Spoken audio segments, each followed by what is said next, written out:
What impact has bail reform had on our community?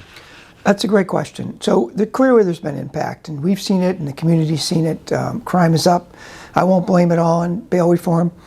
We have other issues going on as well out there. Raise the age had an impact as well. Here's the thing with all those. They have great intentions, and I agree with them, and most officers agree with them.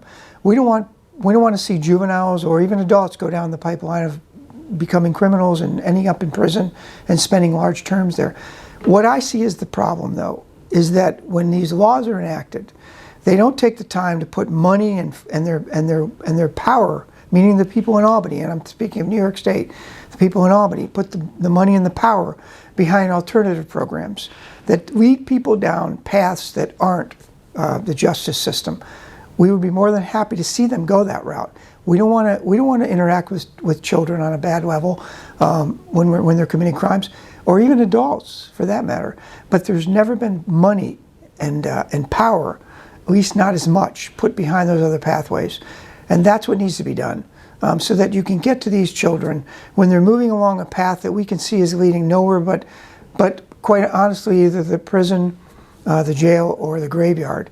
They're entering gangs, they're doing drugs, things like that. We need to put money and power behind those other pathways. The community outreach people, other ways that these children can engage to do things that aren't going to take them down that pathway. We've done some of that. Jimmy Oliver is doing a great job with PAL. We're interacting with children on a level we never did before. Baseball, football, soccer, things like that. And it's a great program. He's less than a year old, and he's had 2,500 kids go through that program. It's phenomenal, but there has to be more money spent on those alternative programs so that these children don't see gangs as attractive. They don't see drugs as attractive. They don't see some type of lifestyle that's going to lead nowhere as attractive. Okay.